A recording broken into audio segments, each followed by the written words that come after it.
In a quiet town where everyone knew everyone's business, there was a boy who stood out for one simple reason: his kindness. It wasn't that he was always the loudest or the most popular, but there was something about him that made people take notice. His heart was as big as his smile, and he had a way of making others feel seen, no matter who they were. One chilly autumn afternoon, a seemingly small gesture would change everything for him, though he had no idea just how much. The school bell rang, signaling the end of another day.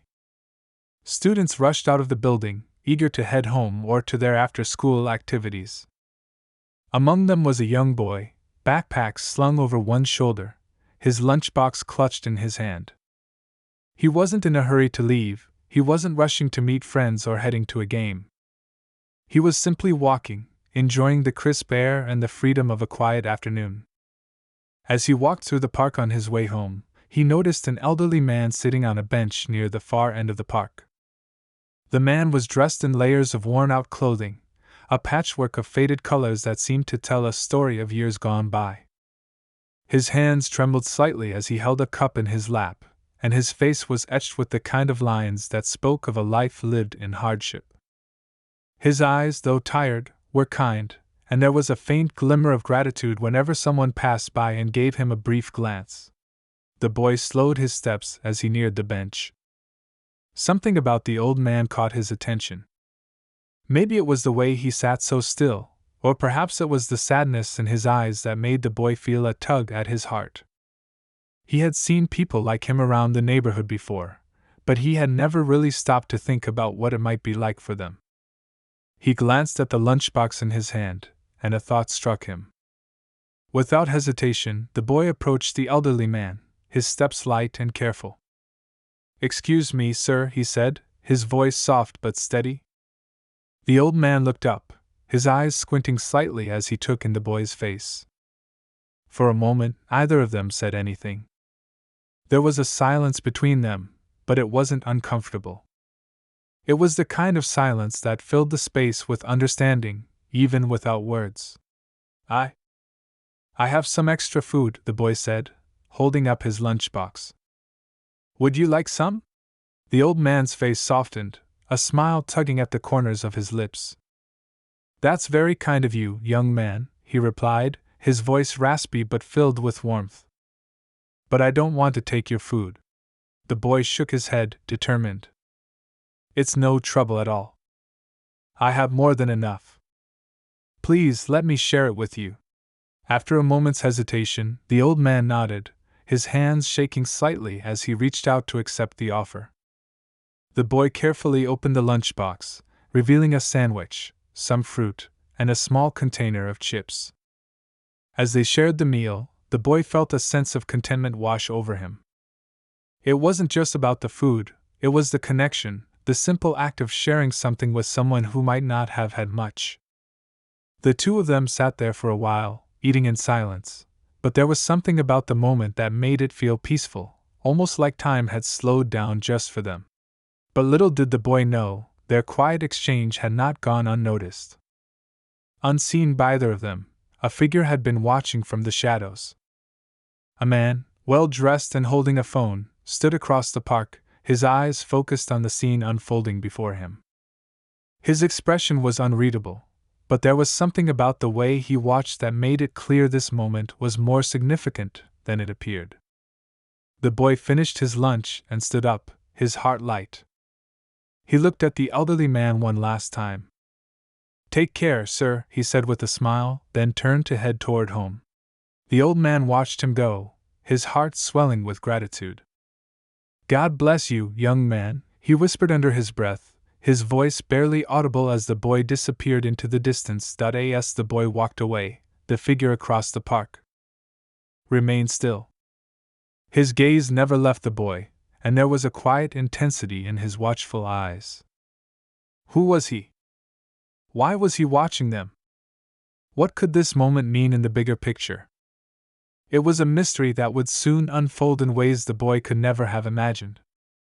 The boy, lost in the simple joy of his good deed, had no idea that this small act of kindness was the beginning of something far more complex. What he thought was just a moment of generosity, a simple lunch shared with an old man, was about to take on a life of its own. And the story wasn't over. It had only just begun. What would happen next? Why was the man watching, and what would his next move be? Would this act of kindness come back to the boy in ways he could never have expected? The answers would reveal themselves soon enough, and they would change everything. But for now, all that remained was the question: who was watching, and why? As the boy continued on his way home, unaware of the eyes that had been on him, a sense of unease began to settle into the air. What kind of impact could one simple act of kindness have in a world so often focused on personal gain? What if this was more than just a story of an old man and a kind boy sharing lunch? What if it was the beginning of something greater? The boy's life was about to take a turn he never saw coming, and the man across the park wasn't the only one who had noticed. The town was full of eyes, and sometimes people were watching for reasons they couldn't explain. Stay tuned, because this story is just getting started. The boy didn't think much about the man who had been watching. His mind was still occupied with the simple joy of having shared his lunch with someone in need. It wasn't something he'd done for praise or attention, he just wanted to help. But as the days passed, that small, seemingly insignificant gesture began to echo in his life in ways he couldn't understand. It wasn't until much later that he would realize how deeply his actions had been noticed by those around him, even those who seemed to be invisible. The man who had been watching the park, the one who had observed the boy with such intense focus, was not a stranger to the town. He was a regular face in the local community, a businessman with a reputation that preceded him. People knew him by his crisp suits and the air of authority he carried. But behind the confident exterior, there was something else, a sense of curiosity that often drove him to observe, to keep an eye on things, as if searching for something. He had seen the boy before, though they'd never spoken. The boy was just another face in the sea of children running around, attending school, playing in the park, and living their lives. But that day, when the boy shared his lunch with the old man, something stirred in him. It was a moment that stood out, too small to be of much consequence, yet too powerful to ignore. The boy's kindness had struck a chord, and that was all it took to draw the businessman's attention. He had watched carefully, calculating, and deciding that there was something about the boy that warranted further observation. The man had connections, networks that spanned far beyond what most people realized. He knew who the boy's family was, where he lived, and what kind of person he appeared to be. But there was more. The businessman had long been interested in something deeper, something that went beyond surface-level observations. There was something he sensed about this boy, something that made him think the boy might be the key to something much larger than either of them could fathom. The boy, meanwhile, had no idea that his actions had set something into motion. He continued to live his life, attending school, hanging out with his friends, and helping when he could. His parents were loving and supportive, but they never pushed him to do anything extraordinary. They were proud of him for his simple, kind-hearted nature. They didn't know about the businessman's interests, nor would they have understood the significance if they had. For them, their son was just a regular boy, one who was loved by his family and respected by his friends. But not everyone saw him that way. There were people in town who noticed him, not for the kindness he showed, but for other reasons that were more complicated. There were whispers in the darker corners of the community, talk about the boy's potential and what he might mean for the future. These whispers didn't come from his classmates or his neighbors. They came from those who moved in the shadows, those who had motives that weren't always clear. And it was from these shadows that the boy would soon be drawn, in ways that no one could have predicted. One afternoon, not long after the incident in the park, the boy was walking home from school, just as he had done countless times before. The day was unremarkable at first, a mix of cloud and sun, the usual rush of people going about their business. But today, something was different. He felt the weight of the world pressing in on him, though he didn't quite understand why. There was a sense that things were shifting, that something was about to happen, though he couldn't have put it into words. As he rounded the corner near his street, he noticed a sleek, black car parked at the curb. It wasn't a car he recognized. It was too new, too polished. And there was something about it that made him uneasy. He hadn't seen it before, and for some reason, it felt out of place. But he didn't think much of it at the time, and he continued walking. It wasn't until he reached his front door that he realized the car hadn't just been parked there, it was watching him. A figure stepped out from behind the vehicle. A man, tall and well-dressed, approached him with a purposeful stride. His face was familiar in a way that the boy couldn't place. Something about the way the man moved made the boy pause. His gut told him this wasn't just some ordinary stranger. "Hey there," the man said in a calm, measured tone. His voice was smooth, professional, and yet there was an undertone of something else, something the boy couldn't quite identify. "Are you the young man I saw at the park the other day?"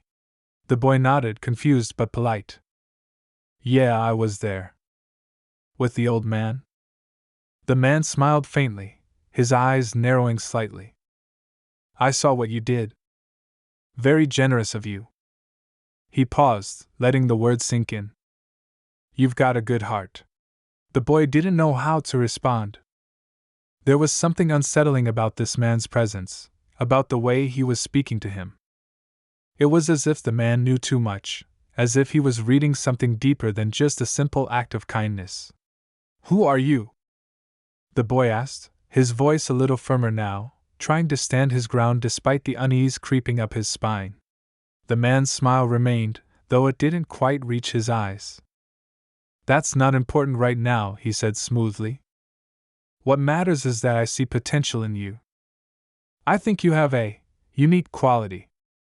Something worth cultivating." The boy stepped back slightly, instinctively, unsure of what this man was talking about. "What do you mean?" "I don't know you." The man's expression softened, though his words carried a different weight now. "You don't need to know me. I just wanted to make sure you understand that sometimes, the world doesn't work the way you think it does. People like you don't realize the opportunities that are out there.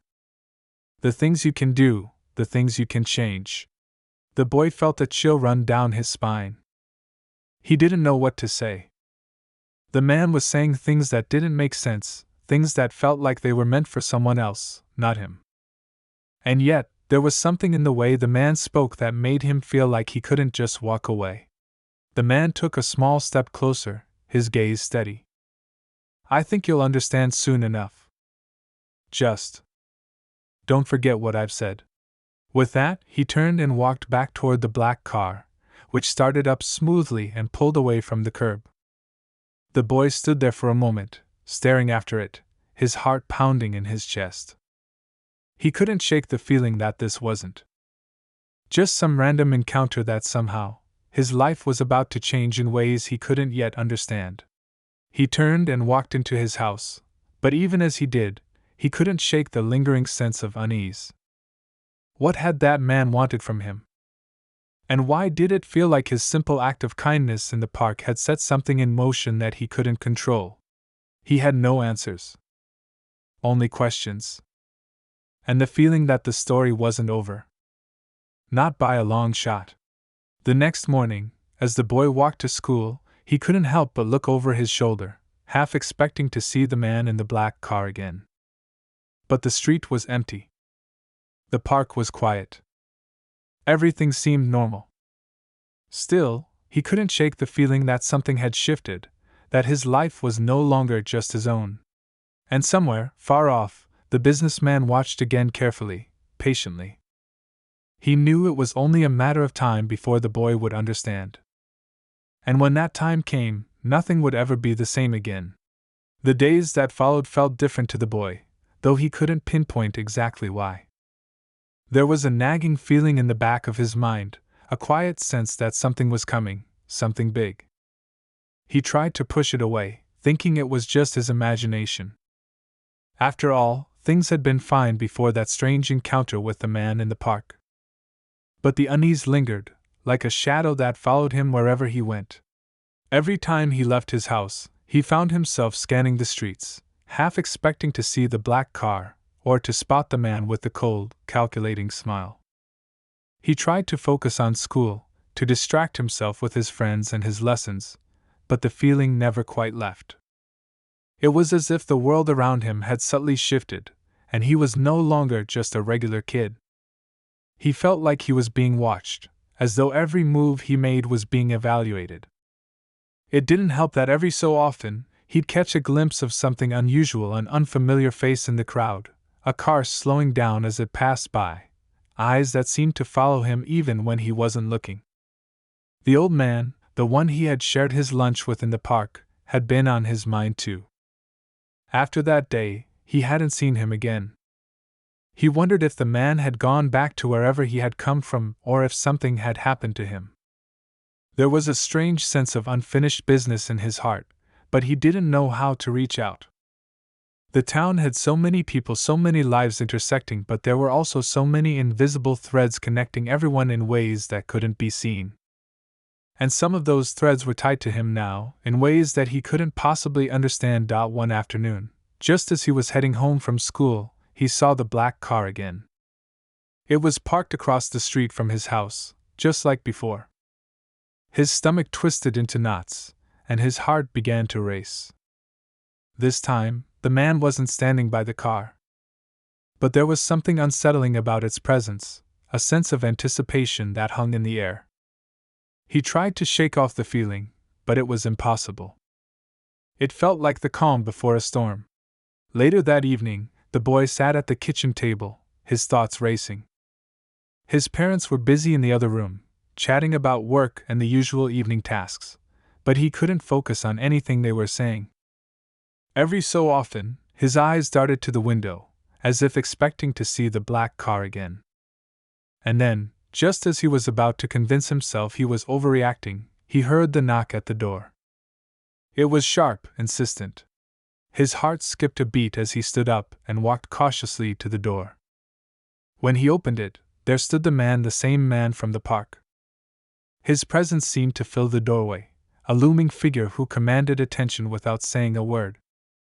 His face was unreadable, his eyes cold, but there was something different about him now. He wasn't just a stranger anymore. The boy could feel that this man had a purpose, a plan, and he was somehow involved in it. "Good evening," the man said in a calm, almost gentle tone. "I hope I'm not disturbing you." The boy didn't answer right away. His mind raced, trying to process the situation. Why was he here? What did he want now? "I know you're probably confused," the man continued, his voice steady but firm. "I've been watching you. And I think it's time we talked." The boy took a step back, his heart pounding. This wasn't normal. This wasn't just some casual encounter. There was something behind the man's words, a weight to them that made everything feel more serious, more urgent. "What do you want from me?" the boy asked, his voice barely above a whisper. The man's eyes flickered with something, perhaps a hint of satisfaction, before he spoke again. "You're not like the others, are you? You've got something in you. Something rare." The boy shook his head, not understanding. "I'm just a kid. I'm just normal." The man chuckled softly, though it wasn't a laugh of amusement. "You think so? But you've been chosen for something bigger, something that will affect everything. You've done things without even realizing their significance. Things that others only dream of." The boy felt his skin prickle. Chosen? Dream of? What was this man talking about? This was all starting to feel too surreal, too far from anything he could have imagined. He wanted to slam the door shut, run away, but some part of him couldn't move. It was as if the man's words were tying him down, holding him in place. "I don't understand," the boy said, his voice barely audible, his heart thudding in his chest. "Why me? What are you talking about?" The man took a step closer, his gaze piercing. "Because of that lunch you shared in the park," he said, his voice dropping lower. "That small act of kindness? It wasn't just random. It was fate. Something much larger is at play here, and you have a role to play in it. The boy's mind raced. The lunch? The man had been watching because of that? Had it all been for something more than he could ever have known? Before he could ask any more questions, the man spoke again, his tone turning darker. I can't explain everything to you right now. There are forces at work that you don't yet comprehend. But you need to be ready. Things are changing, and they're changing fast. You've already made your choice by what you did that day. Now you need to understand what it means. The door behind the boy creaked, as if it was opening to a new reality he wasn't prepared for. The tension in the air thickened, suffocating him as the man's words lingered. The boy didn't know how to react. He had never felt so uncertain, so powerless. The man's presence was overwhelming, and the more he spoke, the less control the boy felt over his own life. He had done something good, something simple, and now it was turning into something far more complicated, more dangerous. I don't know what you're talking about, the boy said, his voice cracking. I just wanted to help. The man's face softened, just for a moment, before the cold, calculating expression returned. That's what makes you different, he said. You don't know the weight of what you've done.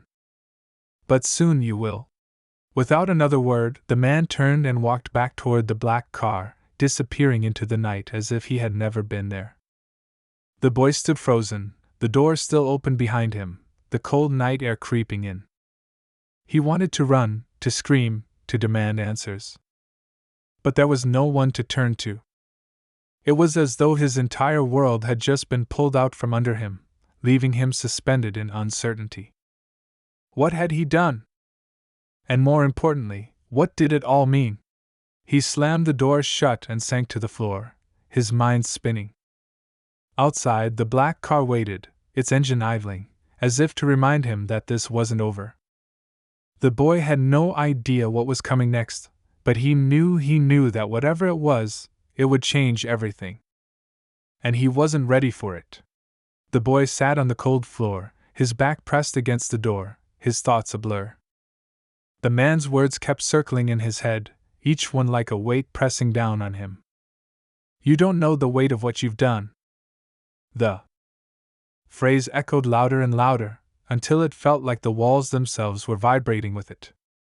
He had done something kind, something so simple, and now it was spiraling into something far beyond his understanding. As he sat there, trying to make sense of it all, the sound of a car engine broke the silence. His heart skipped a beat, and he jumped to his feet, peering through the window. The black car was gone, but the feeling of being watched didn't disappear. It only deepened.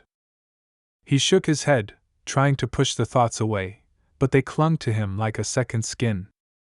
It was getting late, and his parents were still in the living room, talking and laughing as if nothing had changed. But he knew something had. There was a shift in the air, a tension he couldn't explain. Something big was coming, something that was tied to him and to that one moment in the park. He was about to go back to his room when the doorbell rang again. He froze, his breath catching in his throat. No one ever came at this hour. His parents were busy, and they weren't expecting visitors. With a sense of dread creeping over him, he walked slowly to the door. There was no way he could be imagining this. No way he was just being paranoid. When he opened the door, he wasn't prepared for what he saw. Standing on the doorstep was someone he recognized, though he hadn't expected to see them ever again, the old man from the park. The one he had shared his lunch with. His eyes were wide with fear, his hands trembling as he clutched a worn, faded envelope. He looked as though he hadn't slept in days, his clothes disheveled, his face gaunt. He wasn't the same person the boy had met a few days ago. This was someone desperate, someone who had been through something terrifying. Please, the old man gasped, his voice hoarse and strained. You have to listen to me. They're coming for you. The boy's mind raced, and his heart pounded in his chest. The last few days had been strange enough, but this was something else entirely. The old man was barely standing, his breath coming in short, panicked bursts. He didn't look like someone who had come to offer help.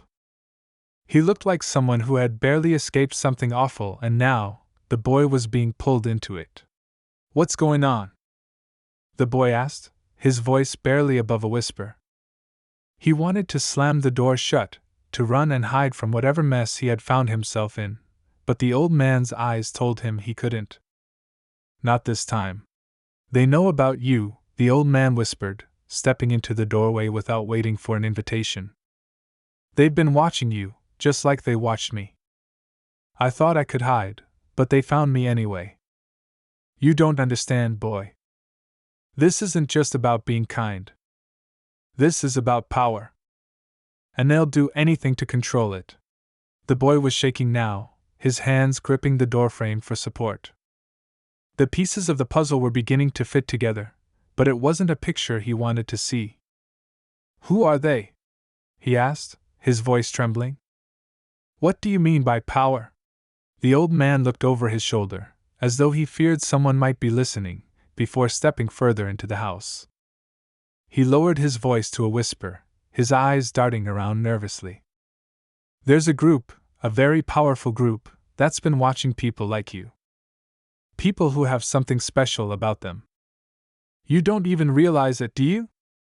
The moment you gave that man your lunch, you triggered something, a signal that caught their attention."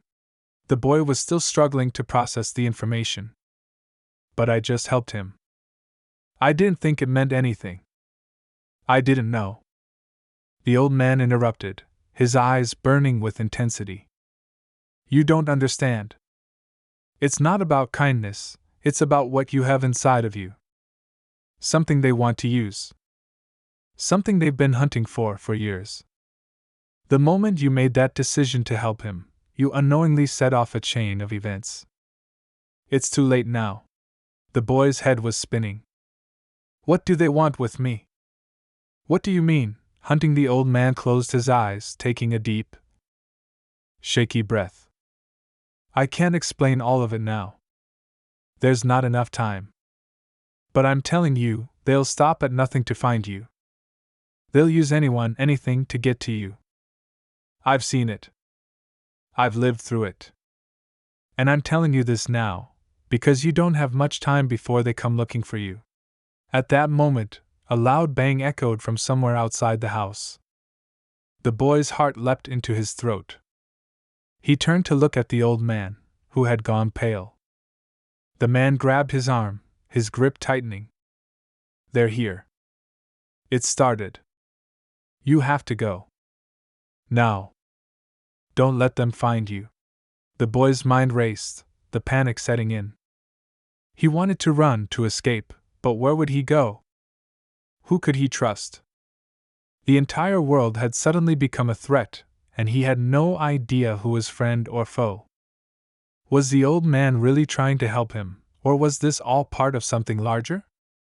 Was there even a way out of this?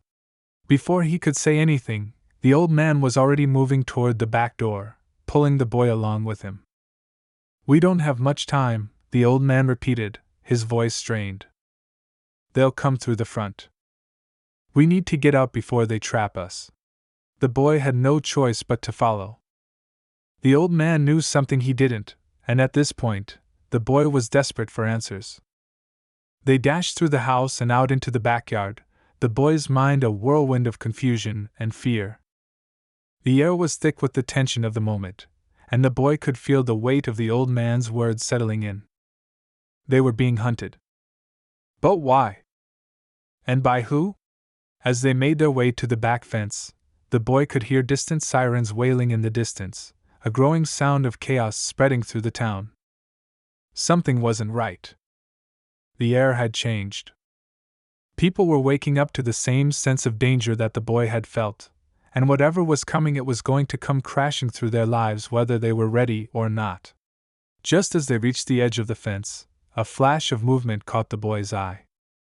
He froze, staring into the darkening shadows, his heart pounding.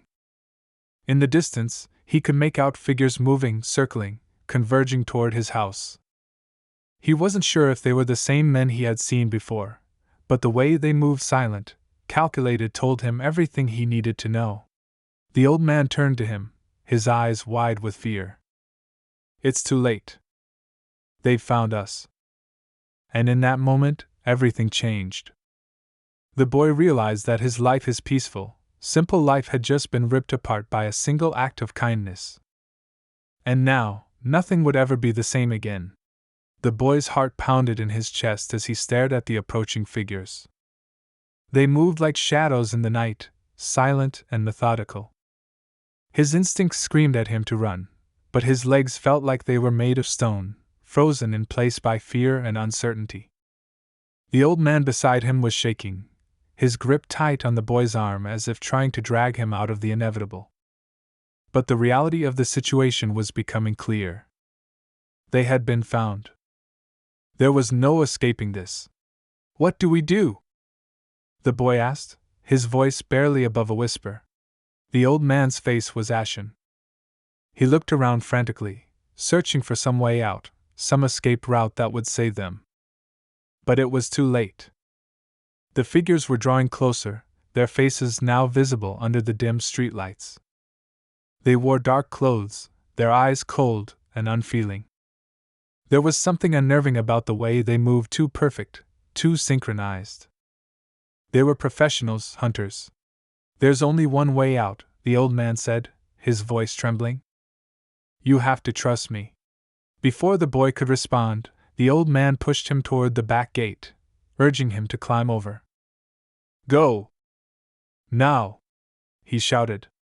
The boy hesitated, his mind a whirlwind of confusion and fear. He couldn't leave the old man behind. "What about you? You can't stay." The old man's eyes flickered with something, perhaps regret, or something darker. "It's too late for me," he said softly, his voice heavy with resignation. "But not for you. You have to survive. You have to keep moving. Don't let them catch you." The boy's breath caught in his throat. He didn't understand. He wanted to protest, to beg the old man to come with him, but the urgency in his voice left no room for doubt. He couldn't waste any more time. The figures were getting closer. With one last look at the man who had tried to warn him, the boy scrambled over the gate, his hands shaking as he landed on the other side. The moment his feet hit the ground, he was running. He didn't look back. Every step felt like a lifetime, his body moving on pure instinct, fear driving him forward. The dark figures were still following, but they hadn't caught up yet. The boy sprinted through the back alleys, weaving between buildings, his mind racing for answers. He had no idea where he was going. He just knew he had to keep moving. But as he rounded a corner, something strange happened. The night air, thick with tension, seemed to shift. The sound of footsteps faded, and for a moment, there was only silence. The boy slowed, glancing over his shoulder. Had they stopped? Were they gone? And then, he saw it. A figure, standing in the middle of the street ahead of him, blocking his path. His heart lurched in his chest.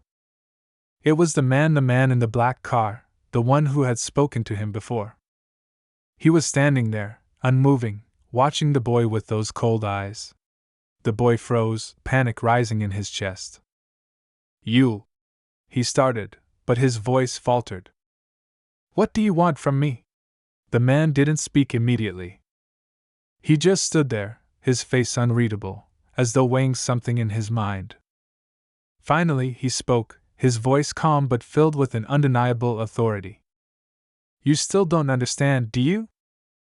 All of this, your actions, your kindness, your ability, it's not a coincidence. You were never just a regular kid."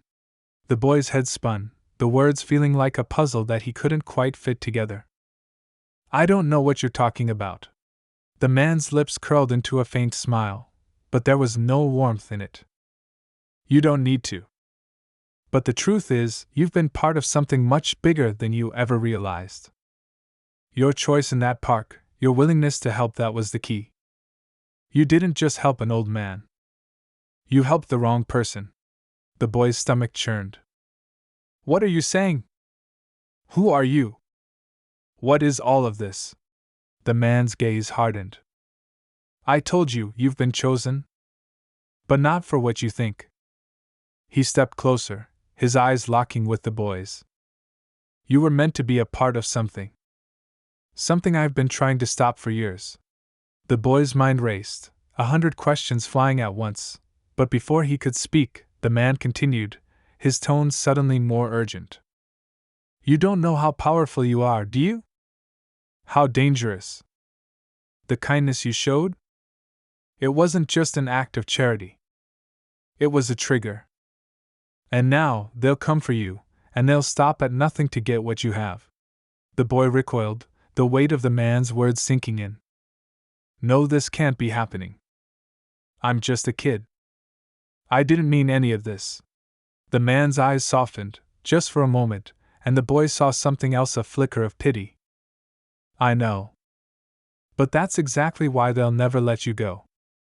They want to control what's inside you, the thing you don't even know you have. You've been a target since the day you helped him. You've been marked. The boy's chest tightened. Marked? What do you mean? The man paused, as if deciding whether to tell the full truth. Then, finally, he said, You've got a gift. Something that allows you to affect people, to change their paths with a single action. You've been tapped into something ancient, something they've been trying to control for centuries. But he looked at the boy with a strange mix of fear and admiration. You're different. You can break their control. You can choose how this ends. The boy's head was spinning, the weight of the revelation almost too much to comprehend. He wanted to run again, but he didn't know where to go. What did it mean? And why him? The man's voice cut through his confusion. This isn't over. You can still stop them. You're the key, but you have to make a choice. You can join us and fight, or you can keep running. Either way, they'll be after you. The boy stood still, the tension in the air thick as smoke. But before he could answer, the ground beneath his feet trembled. A sudden, deafening roar echoed through the streets, and the night exploded with light. From all directions, the figures, the men in black, emerged from the shadows. They had encircled him, their eyes glowing with an unnatural intensity. The boy's heart skipped a beat as the realization hit him, there was no escape. He was surrounded, but then, just as the figures closed in, something unexpected happened. The old man, the one who had tried to warn him, appeared in the distance. His face was grim, but there was a fire in his eyes, a new resolve. He wasn't giving up. In that moment, the boy understood. The old man hadn't been caught. He had come to fight for him, to show him that he wasn't alone. The boy took a deep breath, the weight of everything crashing down on him. This wasn't just about kindness anymore. This was about survival, about choosing who he wanted to be in a world that was far more complex and dangerous than he had ever imagined. The boy looked at the man in black one last time. His voice was steady now, filled with a new strength. I'm not running anymore. The man's expression faltered, just for a second, as though the boy's defiance had surprised him. But then the boy stepped forward, ready to face whatever came next. And just as he did, the ground beneath them all began to shift again. But this time, it wasn't just the boy who was ready for what came next. The world had changed. And so had he. The boy stood firm, his heart pounding, but there was something new inside him now. A sense of purpose, a strength he hadn't known he had. For the first time since everything had begun, he understood what the old man had meant.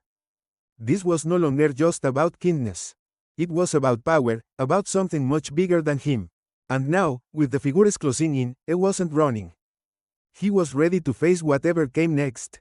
The man in black, who had been so sure of his control, now seemed to hesitate. He looked at the boy, his eyes narrowing as if he hadn't expected this level of defiance. It was a brief moment of uncertainty, but it was enough. The boy's resolve was unshakable. He was done being afraid.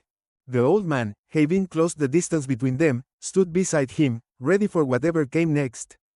You're not alone anymore, the old man said, his voice filled with quiet determination. We can fight this together. But you have to stay strong. The boy nodded, his hands trembling slightly but his mind clear. He was no longer the confused, scared child who had first met the old man in the park. The world had changed, and so had he. He wasn't going to let these people, these forces, control him any longer. The figures in black continued to advance, their steps calculated, closing in from all sides. The tension in the air was almost unbearable. The boy could feel his heartbeat in his chest, the pounding echoing in his ears. But he didn't back down. This was his fight now, and he wasn't going to let anyone take that away from him. What do you want? The boy asked, his voice steady despite the fear clawing at him. Why are you doing this? The man in black stepped forward, a twisted smile spreading across his face. You really don't understand, do you? All of this, everything that's happened, it's because of what you can do. You're a rare one, a gift. And we're going to take it. You don't get to decide how this ends. We do. But the boy didn't flinch. He stood his ground, eyes locked on the man, his mind racing with everything the old man had told him. He now understood that his kindness, his compassion, had set something in motion. A ripple, a shift, that had drawn them all to him. They wanted to control it, to use him. But they had underestimated one thing, him. The ground shook beneath them again, but this time it wasn't fear that washed over him. It was power. His power. I'm not your weapon, the boy said, his voice low and filled with conviction.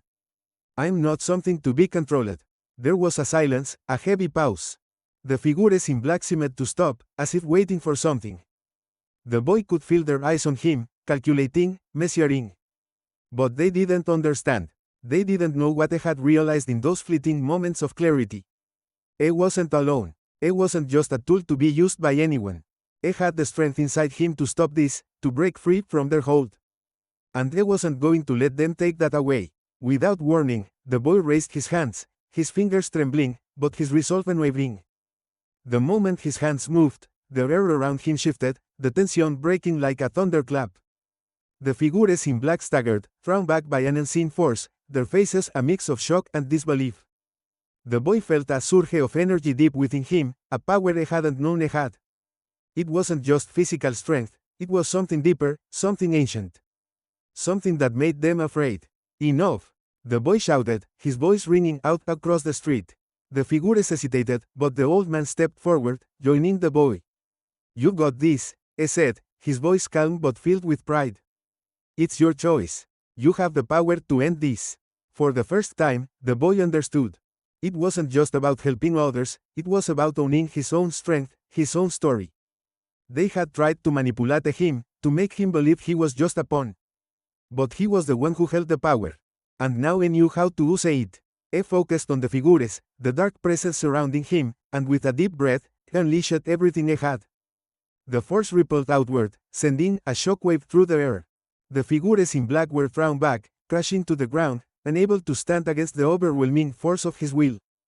The power inside him surged, and for a brief, breathtaking moment, he felt like he could do anything, change everything. And then, it was over. The street was silent.